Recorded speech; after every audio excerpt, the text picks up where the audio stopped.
Nicola Sturgeon, in an independent Scotland, will children be better able to read and write than they are now? Well, regardless of whether or not in the future Scotland becomes independent, in Scotland right now we're focusing very much on improving standards in education.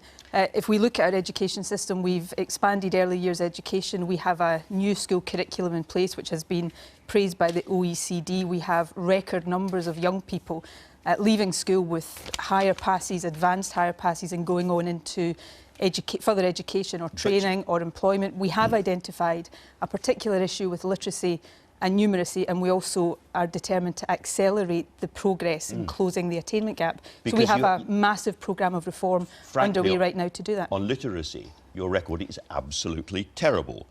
Your own government figures show that you have, among 13 and 14-year-olds, only less than half are now performing well in reading and writing, and that's gone down from 70% in just a few years, under the SNP. Well, firstly, let me say I've been very open that that's not good enough, but just to put that into context, we have a survey that measures pupils in the second year of secondary school, but measures them against the standards that they are expected to achieve in the third year of secondary school. And we have other information that show that by the time young people are in the third year, more than 80% are reaching the required level. But we have, as I said, we've got a new curriculum in place, Curriculum for Excellence. It's been praised by the OECD, but they've made certain recommendations to us about how we improve the teaching of literacy and numeracy. So right now we've got a new national improvement framework, we have an attainment challenge, we have an attainment fund putting significant extra resources into education. Frameworks and challenges and fund. Do you know what is going wrong in Scottish schools? We have had some advice that the new curriculum is not focusing, the new Curriculum for Excellence, which I'm sure you're familiar with, is about educating young people to be good citizens, to not just absorb facts and figures. They need to be able to read and write as well. I'm coming on to accept that point, to encourage young people not just to absorb facts and figures, but to be able to analyse that and make sense of the world they live in. It's the right thing to do. But we have had some advice that we need to have more of a focus within that curriculum on literacy and numeracy. And that's exactly what we're doing right now. So we've introduced new benchmarks for the teaching of literacy and numeracy. And, you know, I'm interested in watching... Benchmarks and all the rest of it. But under the SNP, things have got worse, and quite dramatically so. I would challenge that in terms of the general performance of education. I mean, I look at the situation right now... Numeracy and literacy, there's no question that things have got worse. I'm not denying that in terms of literacy and numeracy, and I'm telling you what we are doing to address that. And you say, well, frameworks and benchmarks. I look at the debate in England just now about falling budgets in schools. We've just taken a decision to increase the budgets that schools have by £120 million, money going direct to head teachers, which is giving them the ability to invest in measures that they think will improve literacy and numeracy. I mean, you're 700 teachers short at the moment in Scotland, so you need to spend some money. Teaching recruitment is a challenge, not just in Scotland, but in many countries. That's why right now we are increasing teacher intake. The General Teaching Council in Scotland is looking at different ways to bring different kinds of people into teaching. We're trying to encourage retired teachers to come back into teaching. So I'm being very frank about it. You could pay them some more, that might help. Well, we have negotiations with teaching unions, as is the case in England, about the pay and conditions of teachers. That's certainly one of the issues that we've always got to keep in mind. But we also need to be both frank about the challenges we've got in education. Some of the challenges are not unique to Scotland, but we also have to recognise that the fundamentals of Scottish education in many respects are very strong. And I repeat again, we now have record numbers of young people coming out of our schools with higher and advanced higher passes and going into what we call positive destinations. So I'm focused on improving these areas that we need to improve, but also making sure that we don't do a disservice to teachers and pupils across the country by saying everything about Scottish education is bad, because emphatically it is not. All right, well, let's return to what you said in the Independence Blueprint in 2013 about the PISA or OECD rankings. You said Scottish pupils outperform the OECD average in reading and science. The latest results show that we have halted a period of relative international decline since 2000. Can you tell us what's happened since then? No, we have seen that situation not as good as we want it to be. Look, Andrew, I'm not going to sit here and deny that. We have the PISA study. We also have what's called SSLN, which was a study, the latest version of which was published last week. I should say it's a sample survey, and it looks at actually quite small numbers of pupils. One of the things we have done is introduce, and it's the National Improvement Framework. You didn't challenge the PISA rankings when they were going well for you. You can hardly challenge them now they're going so badly. I didn't challenge them. Right. I said I accepted them. Accept them. I absolutely, I know, and I've said this many times before, I know how important a good education has been to me in my life. I want every young person in Scotland to have the best education. The vast majority of young people in Scotland do get the best of education, but there are areas where we need to do better, and I am not shying away from that. And yet, under the SNP, something serious has gone wrong. Scotland used to be one of the most best educated countries in the world. On many measures, it still is. And you have all the powers. You have all the powers to change this, and yet things are going backwards. Well, on literacy and numeracy, we have a particular challenge, but on many other measures of Scottish education, that is just not true. We are not going backwards. Literacy and numeracy are kind of important.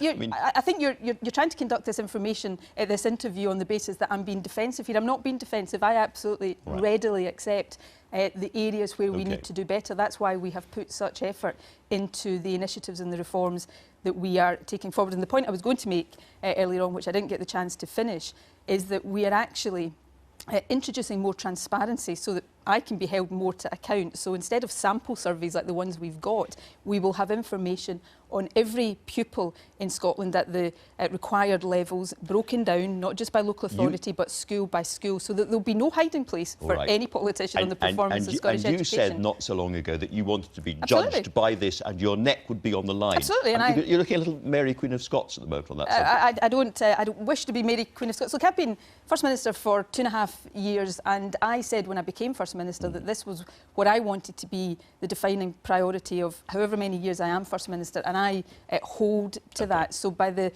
time that we're at the next Scottish election, I want to see improvement. And, you know, we're talking about literacy and numeracy. The other big challenge we've got in Scotland, which again is not unique to Scotland, is to close the attainment gap between the richest and the poorest young people. And you're still behind England on that. Well, on some measures, and we don't measure it in exactly the same way. You and I have had the discussion about university entrance before, where the measurements are different in Scotland and England. But in a sense, I'm not sitting here wanting to make those comparisons. I want Scotland to be the best on its own terms. Let's move on to another aspect of domestic policy. Is it a scandal if nurses have to use food banks because of their low pay? And that is happening in Scotland. Look, according to the Scottish Royal College of Nursing spokespeople, that is happening in Scotland. And again, you have the power as the Scottish Parliament to set public sector pay. Absolutely. You could raise taxes and you could pay Scottish nurses properly. Why don't you? Well, we have work to tackle low pay. Let me set out what happens here with nurses' pay, and it's the same in the rest of the UK as it is in Scotland. We have the independent pay review body, and it makes recommendations. The Scottish Government, unlike the Westminster Government, has always accepted those recommendations. We have had a period of pay restraint in the public sector because of our determination to protect jobs. They've lost 14% in terms of real value over the past period of time, and you could correct this. We will continue to work through the pay review body to make sure that nurses get the pay they deserve. I do accept that. But you opposed higher pay for nurses this week. Well, look, no, we didn't. The Royal College of Nursing is now talking about strike action. Let me just set this out, because we worked through the peer review body. We have agreed with the unions that we're going to jointly commission some research. But there's another important point here. Because of the action we've taken in Scotland on low pay, and because of the commitment we gave that nurses would always get their entitlement to progression, a newly qualified nurse in Scotland is paid £300 more than a newly qualified nurse in England. Somebody at the bottom level of Agenda for Change, it's much more than that. We've also protected the nurse bursary, and we're not asking nurse students to pay tuition fees. So it's tough for nurses out there, but we have done far more than any other government in the UK to try to protect the pay of nurses. OK, you have said that independence is at the heart of this choice, and you've talked a lot about material changes. And that you watch the way public opinion is going in Scotland. If the Conservatives move ahead and you fall back in this election, is that not a material change? Let's wait and see who wins the election in Scotland. If at the start of that. Can I just set out my position here, because it is important. For me, this is a question of, at the end of the Brexit process, does Scotland get a choice about our future? You know, the position of the Tories and Labour UK-wide is that no matter how badly the Brexit negotiations go, people should just have to like it or lump it. I don't think that's right. So at the end of the Brexit process, I believe people in Scotland should have a choice about our own future. But there's a more immediate priority in this election. After we've left or before we've left? Sorry. At the end of the process, so that when the terms of Brexit are clear and people can compare that with the terms and the implications of independence. But the point I was going to make is, in this election, there's actually a more immediate priority and opportunity for Scotland, and that is about making sure our voice is heard in the Brexit negotiations. This is an important point, because there is a lot of concern, even among some people who voted leave, that we are headed down the road of a very extreme Brexit. Now, the Scottish Government previously published proposals that would have accepted we were leaving the EU, but would have protected our place in the single market. The Prime Minister dismissed those proposals out of hand.